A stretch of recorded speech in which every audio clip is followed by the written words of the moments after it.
get my 6 from the beautiful farmland community of New Florence, Missouri. Seriously, watch out here under these 5G towers. I ran back to the truck after coming out here a mile because I saw something really weird. I'm going to try to get it on camera. Went back to the truck to get the camera. Saw it again. Coming back out, saw it thrice, even closer. And we're going to get it on camera as I pass by it the 4th time, okay? We got these 5G towers, and I've heard all these conspiracy theories and on what these things do and all this. I read that and I laugh, and I'm like, there's no way people believe this stuff. But then I saw what I saw today. Listen, and look for faces in the clouds. Watch the sky. This is part of the conversation. Yeah, I see you, you big meanie. And how about these high definition videos I've been uploading from this trip? Listen, when I have high-speed internet at home back in Virginia, it's all going to be high resolution. It's just we don't have it out there. We live in the middle of the Blue Ridge Mountains and the waves can't penetrate. Say good morning. Here. Coochie, coochie, coochie, coochie. All right. So we're about a mile west of St. Louis. Shout out to the beautiful city of St. Louis who made our short stay there a wonderful experience. The people were friendly. Shout out to Jenny B out there in California who's just loving that St. Louis video. She's from Missouri. She misses home. Jenny B, there's so much here for you to miss. This is a beautiful state. Been out here several times. So we were trying to get to Kansas City last night, or as close as we could to it, because we're really trying to, had a lot of places we wanted to see quickly at the beginning of the trip, like the Ali Center in Louisville. If you've missed these videos, go back and watch them. But from here, it's like we're just trying to get to the Grand Canyon. All right. You know I've made those videos. Some of it's been security camera footage that we've captured on our place back home. Some of it's been just me out there, like the other night. The last night we spent at home before coming on this trip. I haven't even talked about that yet because I don't know what to say about it. When I was out there in the storm was coming, and that thing, a lot of people said it's a wraith. Some people say it's a skinwalker. Listen, my theory on so much of this stuff is it's simply nature spirits. People think nature spirits don't exist, they're not real, they can't manifest themselves in a physical form.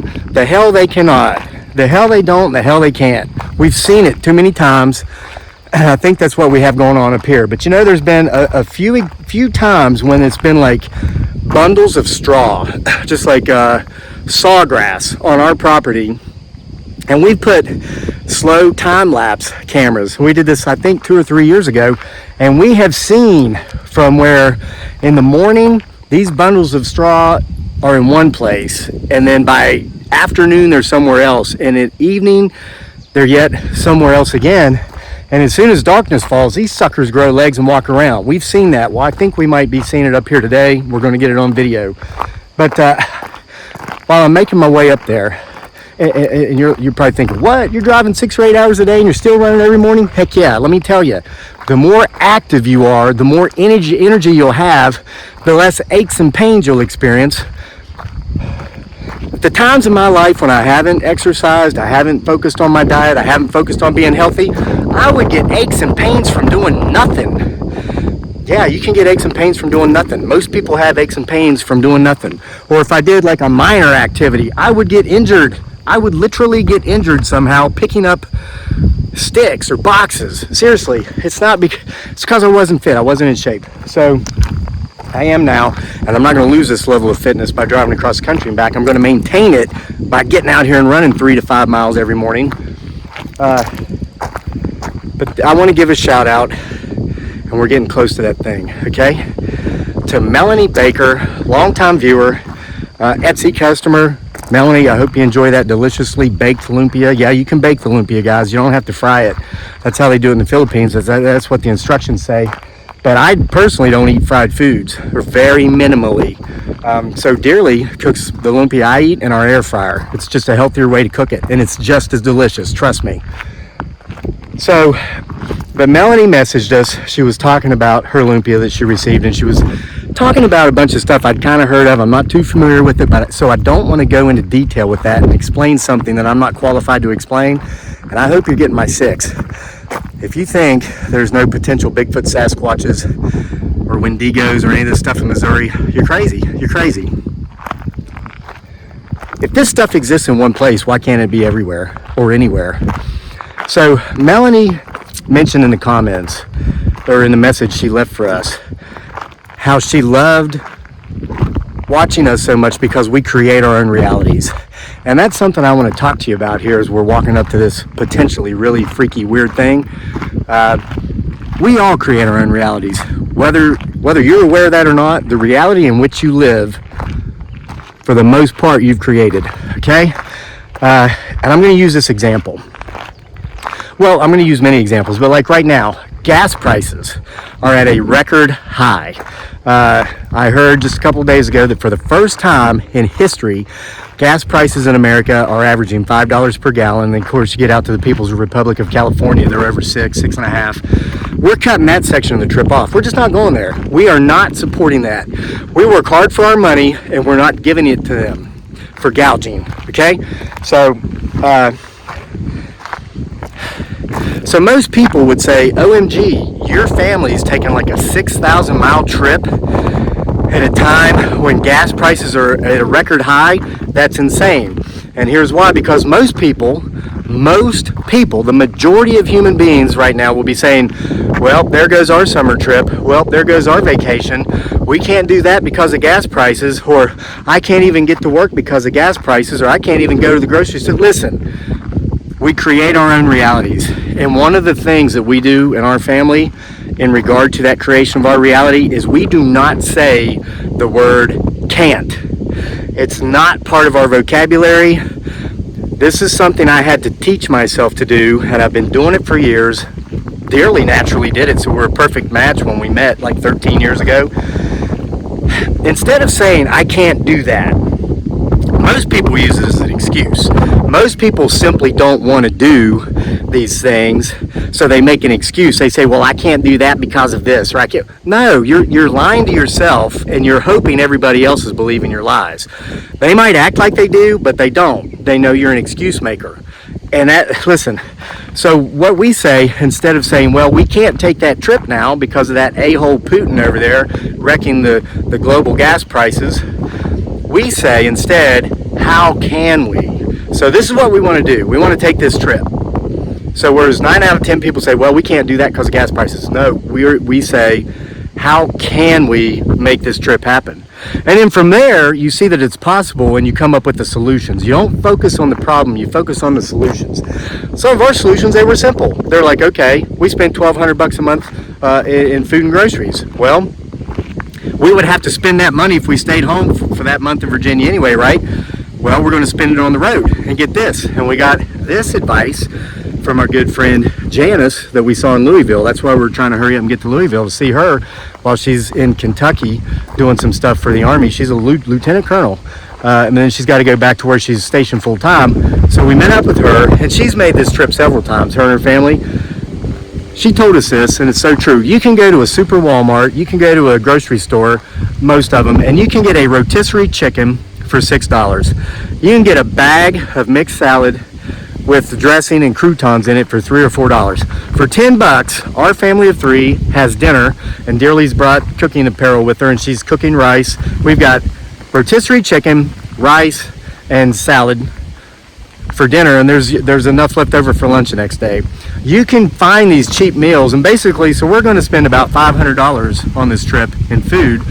So that gives us $700 back that we would have spent back home anyway. And guess what else we do back home? We go down into Charlottesville and eat 2 or 3 times a week because we like it. Charlottesville is second per capita in the nation for number of restaurants in the country, second only behind Atlanta. Man, you go down to Charlottesville every 6 months, all the restaurants are different restaurants because it's a tough market and businesses come and go. It's unfortunate. Now the good ones stay, and we have our favorites who like to go back. But anyway, once we factor in the fact that we're not doing that and we're not eating out on this trip much, there's our gas money. There's our gas money. So instead of saying we can't do this because of this, that, or the other, we say, how can we do this? And we come up with a solution. That's an example of how we all create our own realities. Now, I messaged Melanie back because she had some questions about the lumpia, and I answered those questions. And I thanked her for pointing this out to me because this is such an important message, and I've probably talked about it in the past. And I want to talk about it again because it's been a while. We all create our own realities, and it has to do with the choices we make and the way we view the world and our surroundings around us, which, by the way, is a choice. And I view to make the choice to view New Florence, Missouri as one of the most beautiful areas I've seen. I mean, this is a beautiful community.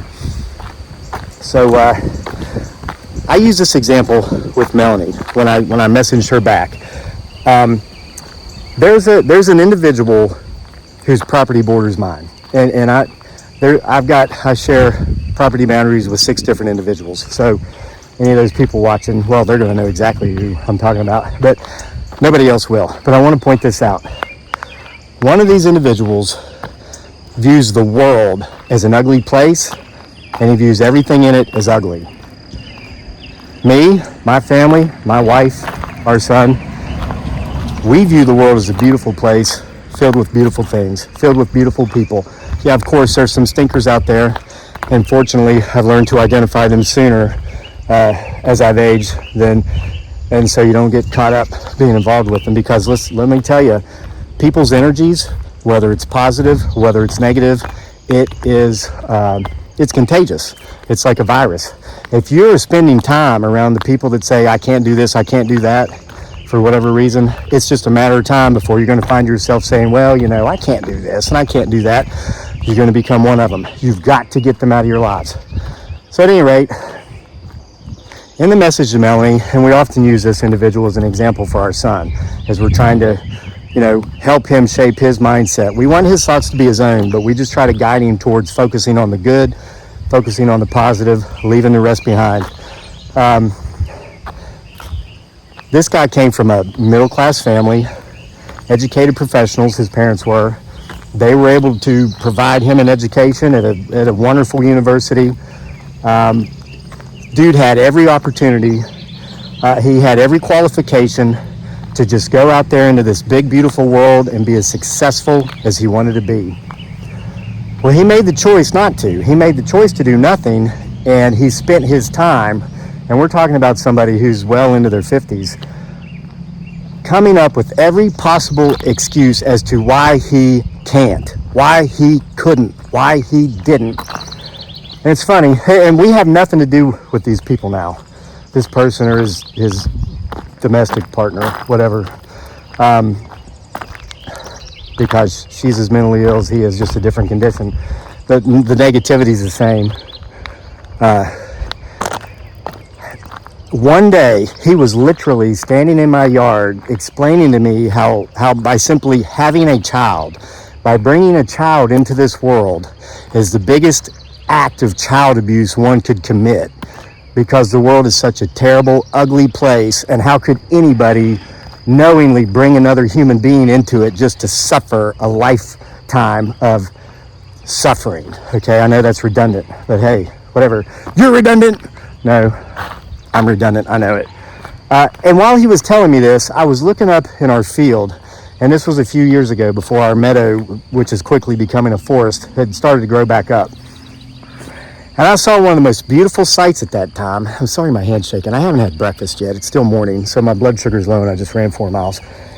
I'm watching my beautiful bride dearly, aka Giggly Girl, and our beautiful darling son Daniel going up to the top of the hill where we slave ride in the winter, which is our family campground back home. And you can't even see it now because the meadow's grown up so much. Like if you're down by our pond, you can't see our campground anymore. They were going up to the top of the hill. They were rolling down the hill in the grass, and they were laughing, and they were happy. They were filled with joy. They were hugging each other at the bottom, and they were racing each other to the top. And I just said to this guy, I said, dude, I gotta go. I gotta go up here and hang out with my family, maybe another time. And so he'd go stomping off back home to his house, seeing the world as an ugly place, and everybody in it is ugly, and everything in it is ugly. I went up there and started rolling down the hill with my wife and my kid. The only thing that separates our worlds is a property boundary.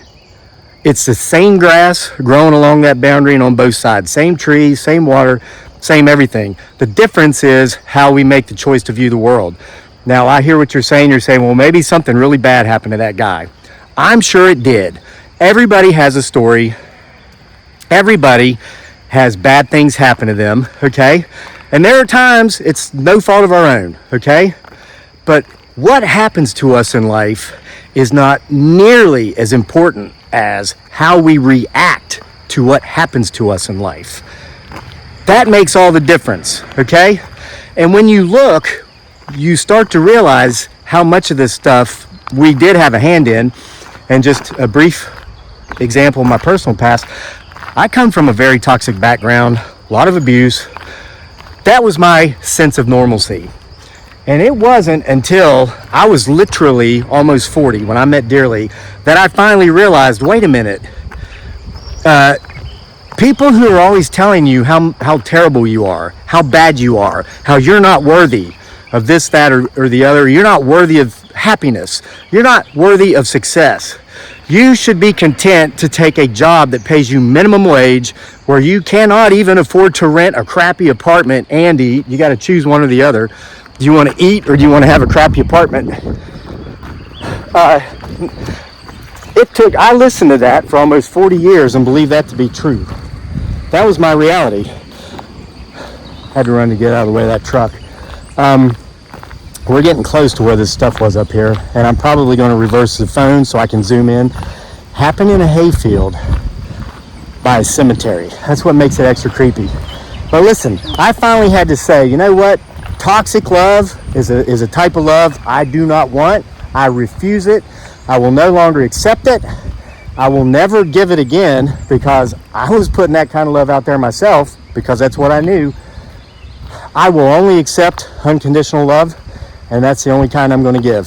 And if you don't have the ability to give that to me and you're not willing to accept it from me, you're not part of my life. I do not care who you are. I don't care if we share DNA, makeup. If you're negative, toxic, want to focus on everything bad that ever happened in the past, you're not going to be part of my life. Okay? So sometimes we have to retrain our brain. We have to re-visualize the way we see things, and then we also have to act the part. We have to act the part. Now, I say all this, I can't let someone who views the world as a mean, dark, ugly, nasty place and everything and everybody in it as mean, dark, nasty people, they're not welcome in my life. They will be excommunicated because my world, my reality is a world that's beautiful. I want to go see the Grand Canyon. I'm going to figure out how to go see it. I don't care what gas prices cost. I'm almost 50, and I want to be the fastest man in Central Virginia over 50. That sounds like a crazy idea, especially when I've got ex-Olympians and ex-world-class national title holders. I don't care. I might not have beat them in my 20s. I beat them in my 50s. And that's my reality. That's what I'm working towards. Somebody's rabbit hunting in Missouri. So anyway, I kind of rambled on a little bit too long about that. But I want you to understand this. If you're telling yourself you can't do the things you want to do for any reason, stop. If you're surrounding yourself by negative Neds, people who are telling you you can't do what you want to do, you can't live the life you want to live, get them out of your life. What you'll find when you live like this and when you actually carry this out in practice, your world is going to become smaller and smaller as far as the people in it go. It'll be your circle of influence, your peers, your confidants. That group will get very small, okay? But the world will become so much larger, and you can get out there and see it all, and you learn to see the beauty. You look for the beauty, and you find it, you know? Like the man yesterday underneath the bridge in St. Louis, sitting there on a box, pulling up to the light, you know, it's got a sign. You know, you're thinking, oh, wow, you come see one of the biggest tourist attractions in the Midwest, you got to deal with this. Well, you get up there, you know what the sign said? Ice cold water, $1. And he was selling it by the crates. This man, I don't know anything about him, his past, I don't know his education level. He was probably 50-ish. He was out there making money. He might not be able to get that job working for one of those big brokerage firms stationed out of St. Louis, you know, making $250,000 a year. He used, like Teddy Roosevelt said, do the best you can with what you got available. That man knows he can go out there and he can buy a case of bottled water for, you know, I think it's 20 cents a bottle if you average it out for the price of the bottle. Marks up for $1, up to $1. He's making 500% profit. And when we left the arch, it was 99 degrees, and I opened up my little ashtray. I can't believe people actually still smoke. Not judging, just hey, if you do, stop. And I did it for a few years, but I got off of it. I had $3 or $4 in there. We bought $3 or $4 bottles of water. So most people would have viewed that guy as a bum. I viewed him as an entrepreneur and a successful small business owner, and he was out there proving it. He created his own reality. All right, look at this. New Florence Cemetery. Shout out to anybody who's here. People have been commenting on the videos on our trip saying, oh my gosh, I live in Louisville. I wish I'd have known, blah, blah, blah. Who lives in this part of Missouri? Probably a lot of you. All right, so here's what's going on. I'm going to tell you the story. I'm going to reverse the phone so I can zoom. Just before we get to the cemetery, there's a hayfield. So I was running out here this morning. I was going to do like a mile out, mile back, mile out, about mile back. Well, I come out and it'd been cut. All the hay had been cut. There were no hay bales anywhere, but there were like 2 or 3 of these like straw looking people, like, 3 feet high, looked like bundles of straws. Most of the way, about 80% of the way across the field. I'm like, that's weird. Why would they leave those? And it looks like they're just standing there. So then I go back the second mile. I go back. These things, because I pay attention to everything around me. I'm hyper vigilant. Over there's a water tower that says New Florence. I think there's actually a reenactment going on back here. Something about pioneer days. So I come back, and these things are only halfway across the field. I'm like, are my eyes deceiving me? I said, well, just in case, grab the phone, and it's starting to rain on me. So I got the phone, I'm coming back out. They were only a fourth of the way across the field. I'm like, I know those things are not in their original spot. So now I'm going back. So at that time, I ran out a mile and a half. So when I turned around and came back, I'd have to actually walk a mile to cool down, which is what I'm doing here. I'm gonna see where they are. They're about 100 yards ahead of me. So I'm gonna turn off the phone, stop talking. We're gonna start filming when we get up there and see where these things are. They just look like bundles of straw. Same type of thing we have experienced in my homestead in the Blue Ridge Mountains of Virginia, okay? All right, here's the field.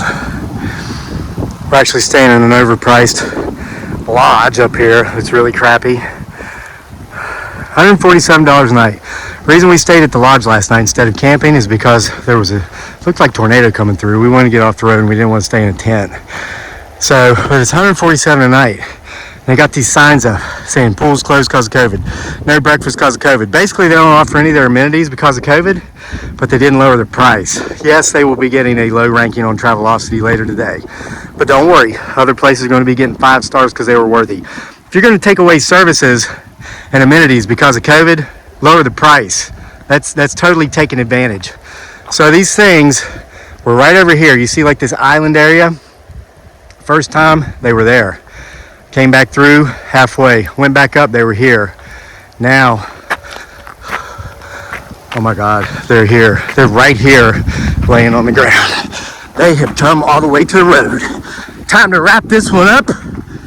See you next time for more. Probably gonna be showing you a lot of corn from Kansas.